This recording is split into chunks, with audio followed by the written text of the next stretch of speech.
मी आज बऱ्याच वर्षानंतर घरी आलो होतो. दारावरची बेल वाजवली तेव्हा मला असे वाटले की बाबा किंवा आई दरवाजा उघडतील. पण दरवाजा एका सुंदर स्त्रीने उघडला. तिच्यासोबत एक लहान मुलगा सुद्धा होता, जो 1-1.5 वर्षांचा असेल, आणि तो त्या स्त्रीच्या पदराला पकडून उभा होता. मी दंग होऊन ते दोघांकडे पाहत राहिलो. तेवढ्यात माझ्या बाबांनी मला पाहिले आणि ते बाहेर आले. माझी अवस्था पाहून त्यांनी सांगितले की ती स्त्री कोण आहे आणि तो मुलगा कोणाचा आहे. बाबांचे बोलणे ऐकून माझ्या पायाखालची जमीन सरकली. माझे नाव प्रसाद आहे. माझे आई वडील माझ्या आयुष्याचे निर्णय नेहमी स्वतःच्या मर्जीने घेत आले. अगदी माझ्या आयुष्याचा महत्त्वाचा म्हणजे लग्नाचा निर्णयसुद्धा त्यांनीच घेतला. माझ्या आईला नेहमी असे वाटायचे की माझे लग्न तिच्या मैत्रिणीच्या मुलीशी व्हावे, जी माझी लहानपणापासूनची मैत्रीण होती. ती अनेकदा आमच्या घरी यायची. आमच्यात बोलणेही व्हायचे. आमच्या दोघांचे विचार एकमेकांच्या विचारांशी मिळते जुळते होते. आम्हा दोघांना हसताना बोलताना पाहून माझ्या आईला असे वाटायचे की आम्ही दोघे एकमेकांसाठी अनुरूप आहोत, त्यामुळे आमचे लग्न व्हावे. तर दुसरीकडे माझ्या वडिलांची अशी इच्छा होती की मी त्यांच्या जवळच्या मित्राच्या मुलीशी म्हणजे संध्यासोबत लग्न करावे, कारण त्यांनी त्यांच्या मित्राला तसा शब्द दिला होता. पण मी त्या मुलीला कधीही पाहिले नव्हते किंवा मला तिच्याशी बोलण्याची किंवा तिला ओळखण्याची कधी संधी देखील मिळाली नव्हती. माझ्या वडिलांचा शब्द हा घरात अंतिम असायचा, त्यामुळे त्यांचा शब्द पाळला गेला आणि संध्यासोबत माझी लग्नगाठ निश्चित झाली. मी परदेशात जाण्याची तयारी करत होतो. मला वाटले की एका गावात राहणारी मुलगी माझ्या स्वप्नांना साथ देऊ शकणार नाही. माझे विचार आधुनिक जीवन, प्रगती, यश आणि सुविधांबद्दल होते. एका खेडेगावात राहणारी साधी गावंढळ मुलगी माझी बायको असणे मला एक शून्यता वाटत होती. जेव्हा माझे आणि संध्याचे लग्न ठरले तेव्हा माझ्या आईच्या मनात बरेच विचार चालू होते. 2-3 दिवसांनी आईने मला तिच्या खोलीत बोलावले आणि समोर बसवून ती म्हणाली, "प्रसाद, मला ठाऊक आहे, तुला माझ्या मैत्रिणीची मुलगी नेहा आवडते." मी आईकडे पाहिले आणि म्हणालो, "आई, नेहा मला आवडते असे मी कधीच म्हणालो नाही. पण बाबा माझे त्या संध्या नावाच्या मुलीशी लग्न लावून देणार आहेत हेही मला अजिबात मान्य नाही." मी आईकडे पाहिले. ती पुढे म्हणाली, "हे बघ, तुझ्या बाबांनी तुझे लग्न ठरवले आहे कारण त्यांना नेहमीच स्वतःची मनमानी करून घ्यायची सवय आहे. त्यामुळे तुला संध्यासोबत लग्न करावेच लागणार आहे. प्रसाद, मी सांगते तसे कर. बाबांच्या इच्छेप्रमाणे तू संध्याशी लग्न कर आणि काही दिवसांनी तिला घटस्फोट दे. मग मी तुझे लग्न तुझ्या पसंतीच्या मुलीशी लावून देईन." हे ऐकून माझ्या मनात वीज चमकली. जणू काही मोठा स्फोट झाला. आईच्या हुशारीचे मला आश्चर्य वाटले आणि मला दिलासाही मिळाला. मला वाटले की कदाचित आई बोलत आहे ते योग्य आहे. पण मग माझ्या मनाला असेही वाटले की हा संध्यासोबत अन्याय होईल, कारण ह्यात तिची काहीही चूक नव्हती. ती या खेळात फक्त एक कठपुतली होती. पण माझ्या आईने मला असे काही सांगितले की त्यामुळे संध्याबद्दल वाटणारी सहानुभूती संपली. आईने सांगितले की ती मुलगी खूप चारित्र्यहीन आहे. गावात सर्वांना तिच्या कृत्यांबद्दल माहिती आहे. तिचे वर्तन खूप वाईट आहे. कोणताही चांगला मुलगा तिच्याशी लग्न करणार नाही. हे ऐकून मला खूप राग आला. मी म्हणालो की ठीक आहे, जर असे असेल तर मी तू जे म्हणत आहेस तेच करेन. मग काय, घरी लग्नाची तयारी जोरात सुरू झाली. घरात सगळीकडे आनंदाचे वातावरण होते, पण मी आतून अस्वस्थ होतो. मी संध्याला कधीच पाहिले नव्हते. ना मी तिचा फोटो पाहिला होता, ना मला तिच्याबद्दल काही माहिती होती. माझे आई वडील म्हणाले की मुलीचे कुटुंब लग्नाच्या 1 दिवस आधी शहरात येईल आणि लग्न साध्या पद्धतीने होईल आणि लग्नाचे सर्व विधी पूर्ण करून मुलीकडचे दुसऱ्या दिवशी परत जातील. मला त्यांच्या वागण्याचे आश्चर्य वाटले की त्यांना त्यांच्या मुलीचे लग्न इतक्या साधेपणाने का करायचे आहे, जणू काही ती फक्त एक औपचारिकता असावी. माझे मित्र आणि नातेवाईक तयारीत व्यस्त होते. लग्नपत्रिका वाटल्या जात होत्या. घराच्या प्रत्येक कोपऱ्यात सनई चौघडांचा आवाज येत होता. पण माझे मन मात्र दुसरीकडेच होते. बऱ्याच वेळा मला असे वाटत होते की बाबांशी बोलावे, त्यांना समजावून सांगावे की मी या लग्नामुळे खुश नाही. पण माझ्यात तेवढे धाडस होत नव्हते, कारण मला माहिती होते की बाबा त्यांच्या निर्णयापासून मागे हटणार नाहीत. त्यांचा निर्णय अंतिम आहे. त्यांच्या स्वरात अधिकार आहे. आता लग्नाचा दिवस जवळ येत होता. घरामध्ये पाहुणे मंडळी, इतर नातेवाईक येऊ लागले. माझी आई गप्प होती, पण आतल्या आत ती खूप खुश होती. तिला विश्वास होता की तिने जो प्लॅन बनवला आहे तो सफल होईल. मलाही असेच वाटत होते की काही दिवसांची तर गोष्ट आहे. लग्न झाल्यानंतर काही दिवसांनी घटस्फोट होईल आणि मग मी माझ्या पसंतीने दुसरे लग्न करेन. हे असे विचार माझ्या डोक्यात चालू होते. एकीकडे माझ्या अंतरात्म्याचा आवाज, दुसरीकडे आईचे प्रेम आणि वडिलांचा आदेश, तर तिसरीकडे संध्याचा अनोळखी चेहरा. माझ्या आयुष्यातील हे दिवस एका विचित्र गोंधळात जाऊ लागले. रात्री मला झोप येत नव्हती आणि दिवसभर माझ्या मनाला शांतता मिळत नव्हती. मी अनेक वेळा प्रार्थना केली की काहीतरी चमत्कार घडावा आणि हे लग्न पुढे ढकलले जावे किंवा संध्याने तरी लग्नाला नकार द्यावा. पण तसे काहीही घडले नाही आणि लग्नाचा दिवस आला. संध्याचे कुटुंब गावाहून आले. ते खूप साधी लोक होती. त्यांच्या चेहऱ्यावर नम्रता होती. त्यांच्या बोलण्यात नरमाई होती. ते लोक दिखाऊपणा किंवा थाटमाट करणारे नव्हते. त्यांनी विधी पार पाडले आणि दुसऱ्या दिवशी परतण्याची तयारी सुरू केली. आता संध्या माझ्या घरची सून झाली होती. ती माझ्या खोलीत आली. माझ्या मनात एक विचित्र भावना निर्माण झाली. मी हळूच खोलीचा दरवाजा बंद केला आणि संध्याकडे पाहिले. संध्या घुंगट घेऊन बसली होती. तिला पाहताच माझ्या मनात पुन्हा द्वेषाची लाट उसळली. मला माझ्या आईने सांगितलेल्या सर्व गोष्टी आठवू लागल्या. असे वाटू लागले की खरंच ही मुलगी माझ्या योग्यतेची नाही. त्यामुळे माझ्या मनात फक्त एकच विचार येऊ लागला आणि तो म्हणजे लवकरात लवकर तिला घटस्फोट द्यायचा. माझ्या आईने सांगितले होते की काही दिवस जाऊ दे आणि संधी मिळाल्यावर तिला घटस्फोट देऊन टाक, जेणेकरून प्रकरण जास्त पसरू नये. पण माझ्यातले वादळ अजिबात धीर धरणारे नव्हते. मी तिला म्हणालो, हे बघ, हे लग्न माझ्या मनाविरुद्ध झाले आहे. मला तू बायको म्हणून अजिबात पसंत नाहीस. त्यामुळे मी लवकरच तुला या बंधनातून मुक्त करणार आहे. माझे बोलणे ऐकून ती क्षणभर शून्य झाली. मग तिच्या ओठातून एक दबलेला रडण्याचा आवाज आला. ती खूप रडू लागली. तिच्या रडण्यात असहाय्यता होती, एक प्रश्न होता, दुःख होते, पण त्याचे काहीही वाटले नाही. मी शांतपणे दरवाजा उघडला आणि खोलीतून बाहेर पडलो, जणू काही घडलेच नाही. मी तिला लवकरच या बंधनातून मुक्त करणार आहे हे सांगून जणू मी खूप मोठी जबाबदारी पार पाडली आहे. माझ्या खांद्यावरून ओझे उतरले आहे. माझे विचार आता मोकळे झाले होते. माझ्या चेहऱ्यावर कोणताही भाव नव्हता. माझ्या मनात कोणतेही दुःख नव्हते. मी दरवाजा बंद केला. काही वेळ शांत बसलो. मग मी माझ्या मित्राला फोन लावला आणि म्हणालो, लवकर तिकिटांची व्यवस्था करा. मला आता उद्याच्या फ्लाईटने निघावे लागेल. पण मग जेव्हा माझ्या वडिलांना ही बातमी समजली तेव्हा घरात जणू वादळ आले. माझा धाकटा भाऊ सुद्धा घाबरला होता. आई शांत राहिली, कारण तिनेच ही सर्व योजना आखली होती. तिला माझ्या निर्णयाचा पश्चाताप नव्हता. उलट ती आनंदी दिसत होती. बाबांनी मला त्यांच्या खोलीत बोलावले. आज पहिल्यांदा बाबांनी माझ्याकडे रागाने पाहिले. त्यांनी विचारले की हे काय नाटक आहे प्रसाद? यावर मी काहीही बोललो नाही. मग त्यांनी विचारले की संध्यामध्ये काही कमतरता आहे का? मी पटकन म्हणालो. ती माझ्याशी उद्धटपणे वागली. तिने मला असे काही सांगितले जे मी सहन करू शकत नव्हतो. बाबा म्हणाले की पहिल्या रात्री कोणी असे करते का? मी म्हणालो, बाबा, तिने मला सांगितले आहे की लग्नाआधी तिचे एका मुलावर प्रेम होते.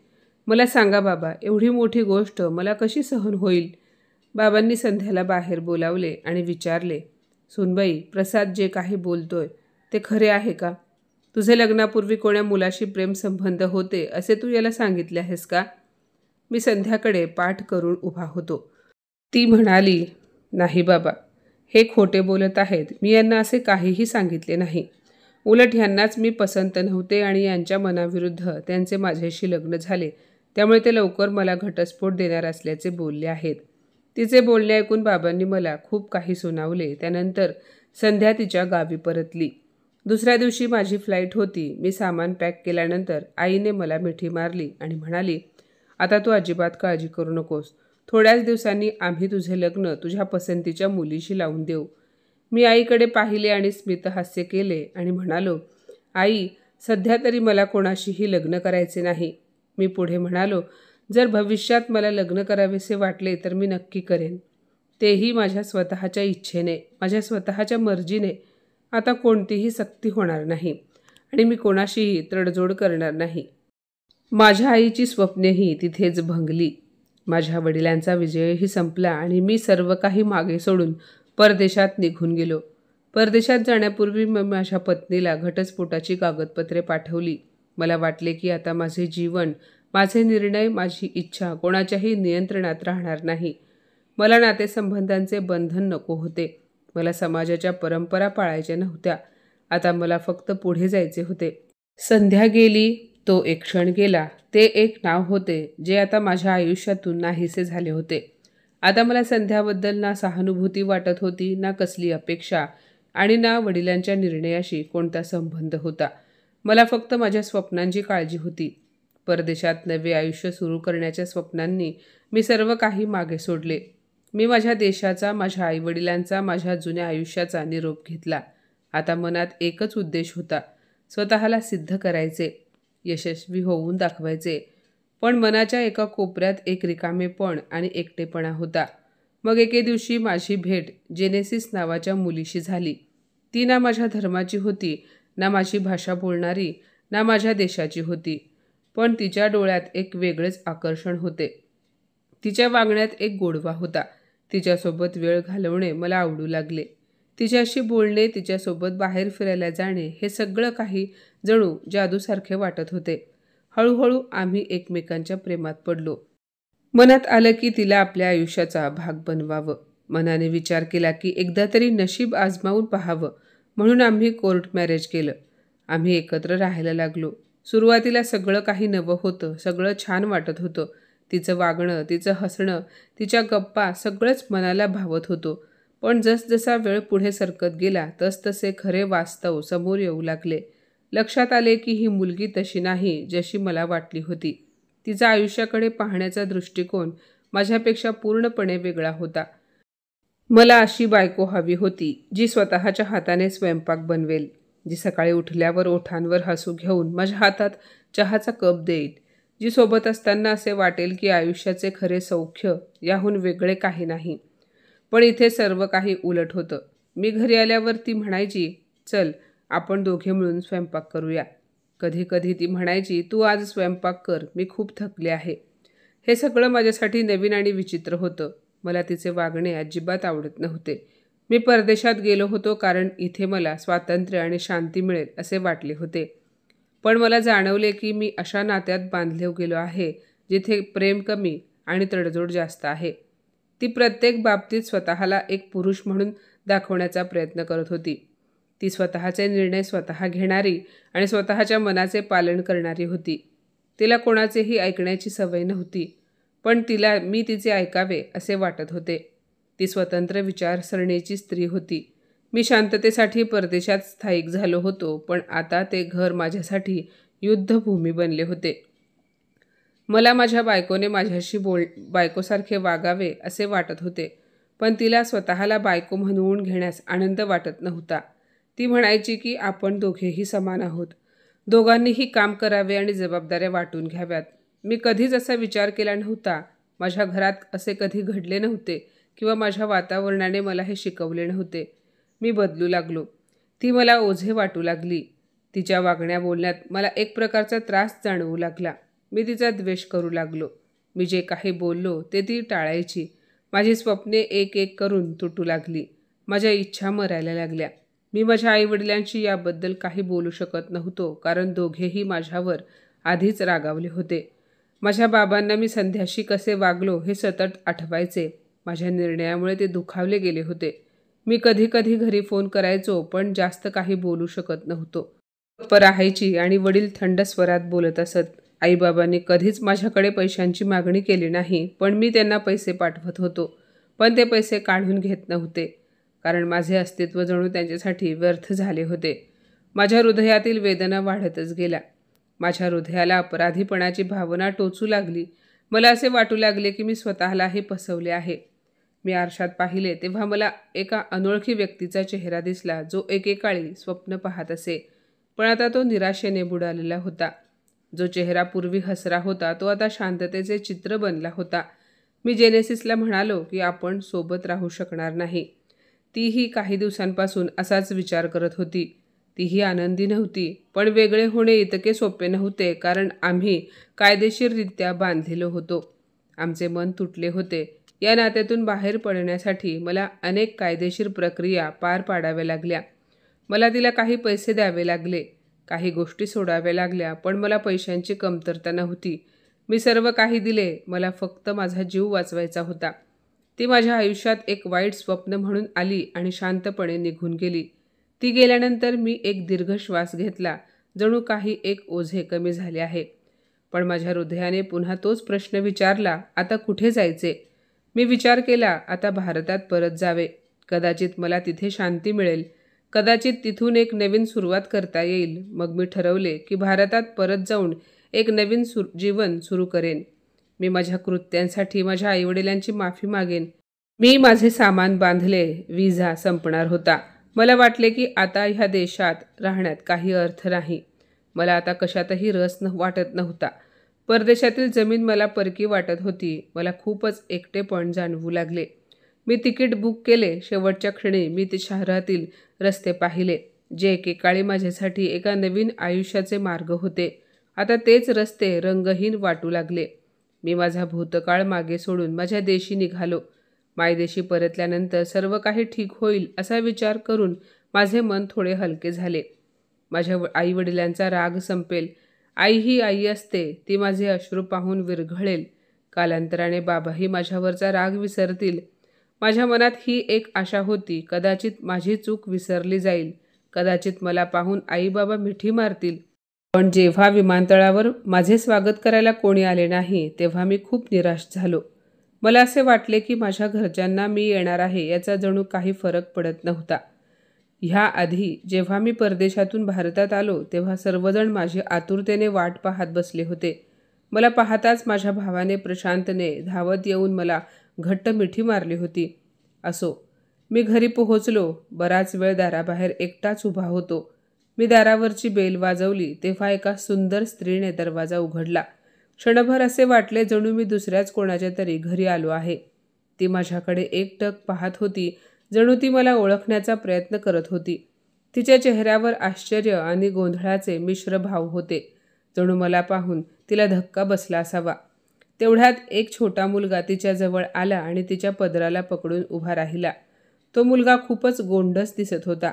त्यानंतर तो रडायला लागला. तेव्हा त्या स्त्रीने मुलाला उचलून घेतले आणि खूप कोमल स्वरात त्याला इंग्लिश भाषेत म्हणाली, why are you crying my little boy?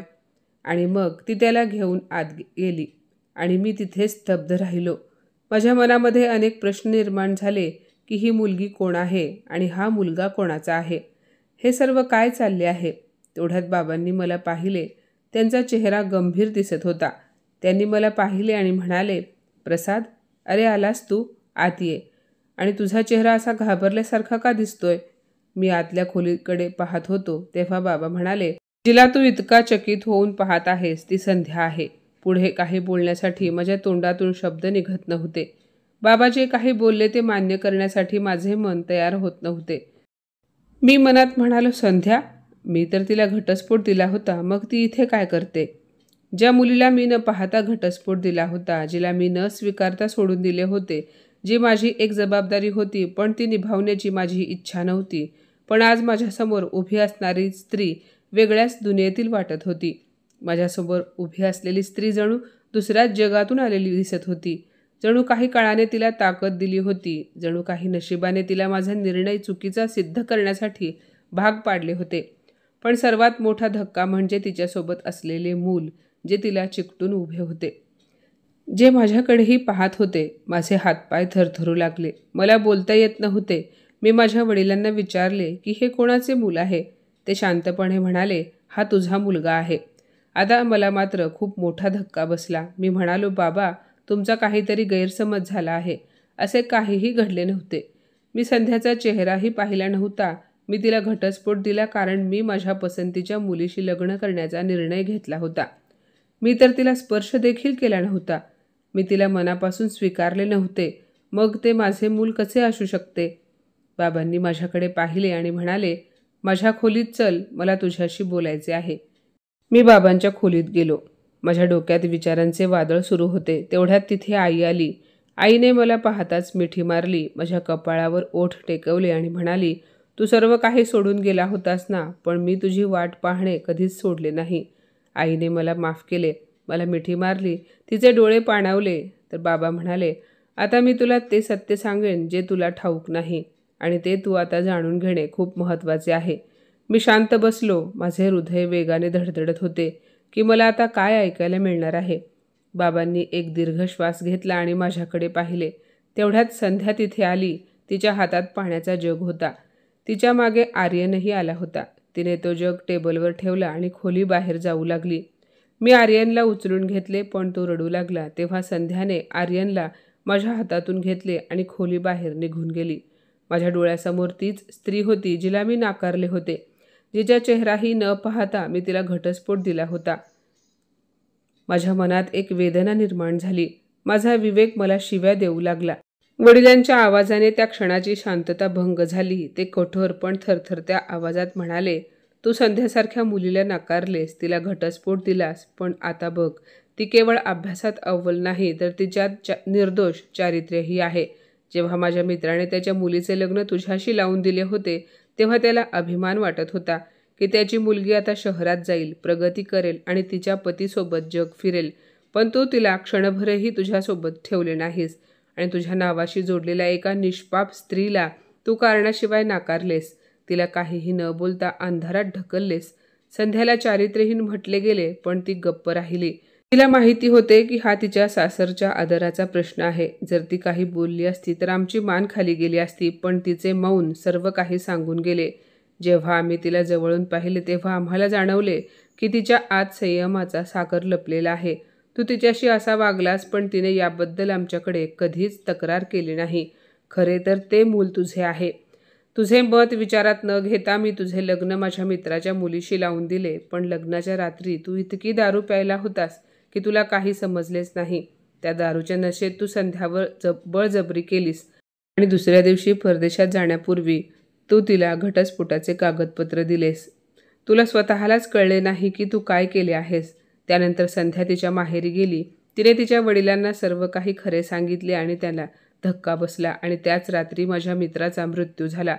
ही बातमी गावात आगीसारखी पसरली आणि संध्याचा सर्वत्र अपमान होऊ लागला. संध्याला तुझ्या पापाची शिक्षा भोगावी लागली, कारण संध्या तुझ्या मुलाची आई होणार होती. म्हणूनच गावातील लोक संध्याला चारित्र्यहीन म्हणत तिला टोमणे मारू लागले. तिच्या पोटात वाढणारे मूल आमच्या रक्ताचा एक भाग आहे. 9 महिन्यानंतर संध्याने एका गोंडस मुलाला जन्म दिला. मग तुझ्या धाकट्या भावाने संध्याशी लग्न करण्याचा निर्णय घेतला. जेव्हा तुझ्या भावाने तिच्याशी लग्न केले तेव्हा त्याने कोणतेही प्रश्न विचारले नाहीत. ज्या दिवशी तुझ्या भावाने तिला मुलासह स्वीकारले तो दिवस आमच्यासाठी सोन्याचा दिन होता. आम्ही एका मुलीला तुटताना पाहिले आणि नंतर तिला स्वतःला सावरतानाही पाहिले. ती मुलगी जी तुझ्या एका शब्दाने तुटली होती, तुझ्या एका निर्णयाने आयुष्यापासून निराश झाली होती, पण तरीही ती इतकी खंबीर झाली की ती पुन्हा उभी राहिली. तिने हे घर पुन्हा सांभाळले. ती पुन्हा आमच्या हृदयात सामील झाली. आता जेव्हा तू परत आलास तेव्हा तुला सर्व काही पूर्वीसारखे हवे आहे.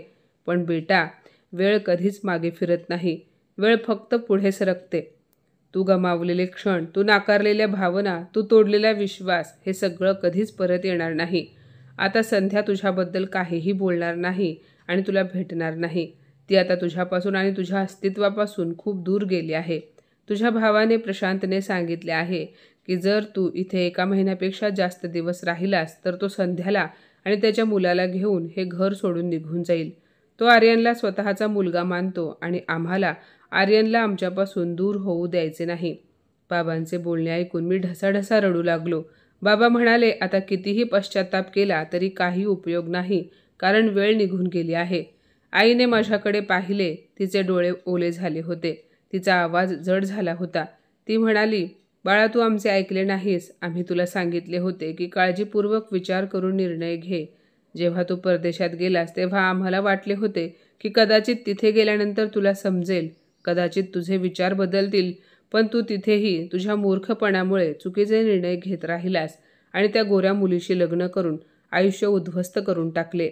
आणि आता जेव्हा तू परत आलास तेव्हा ना आता कोणते नातेसंबंध राहिले आहेत, ना आधार. आता उरलाय तो फक्त आणि फक्त पश्चाताप. फक्त पश्चाताप.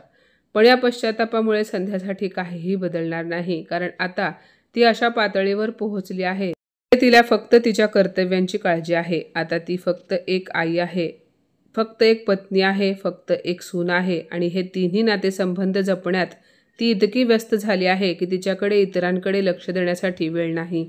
तिला तुझ्याबद्दल काहीही भावना नाहीत, द्वेष नाही, कारण ज्या दिवशी तू निघून गेलास त्या दिवशी तिने हे सर्व काढून टाकले आणि एक नवीन संध्या जन्माला आली. आता ती संध्या तुला अनोळखी आहे. मी आईचे शब्द ऐकले, बाबांच्या चेहऱ्यावरील कठोरता पाहिली, माझ्या धाकट्या भावाची सावली दूरवर पाहिली, जो अंगणात ओट्यावर हाताची घडी घालून उभा होता.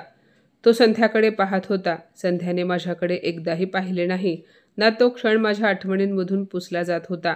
माझ्या मनात एक नवीन प्रश्न येत होता की मी हे का केले? मी त्या मुलीला का नाकारले जी मला आदर, प्रेम देऊ शकली असती? ती अजूनही तिच्या सौंदर्यात अतुलनीय होती. मी विचार करत राहिलो, मी जळत राहिलो. मी माझ्या खोलीत परत गेलो, दरवाजा बंद केला आणि बेडवर पडलो आणि छताकडे पाहत राहिलो. मंद प्रकाश होता. माझ्या डोळ्यात झोप नव्हती, माझ्या हृदयात शांती नव्हती, सर्वत्र फक्त पश्चाताप होता. वडिलांचा आवाज माझ्या कानात घुमत राहिला, आईचे अश्रू माझ्या हृदयावर पडत राहिले, संध्याची शांतता टोचत राहिली, आर्यनचे हास्य माझ्या हृदयाला टोचत राहिले. माझे मन असे म्हणत होते की वेळ थांबावी किंवा मला माफी मागण्याची संधी मिळावी, पण ते सर्व दरवाजे आता बंद झाले होते. ते मार्ग संपले होते. संध्या जी एकेकाळी माझी होती ती आता दुसऱ्याची झाली होती. ती माझी वहिनी होती, माझ्या आईसाठी मुलीसारखी सून होती आणि माझ्या वडिलांच्या अभिमानाचे प्रतीक होती. ती माझ्या घराचा प्रकाश होती, पण माझ्यासाठी ती फक्त एक सावली होती जी एकेकाळी माझ्या जवळ होती आणि आता खूप दूर गेली होती. मित्रांनो, या कथेचा अर्थ असा आहे की अहंकार किंवा मूर्खपणातून घेतलेले निर्णय आयुष्यभर पश्चाताप करू शकतात. म्हणून प्रत्येक निर्णय काळजीपूर्वक विचार करून आणि वडीलधाऱ्यांच्या सल्ल्याने घेतले पाहिजेत. तर माझ्या मित्रमैत्रिणींनो, आजची ही कथा तुम्हाला कशी वाटली कमेंटमध्ये नक्की सांगा आणि अशाच नवनवीन कथा ऐकण्यासाठी प्रज्ञा मराठी स्टोरीजला नक्की सबस्क्राईब करा. धन्यवाद.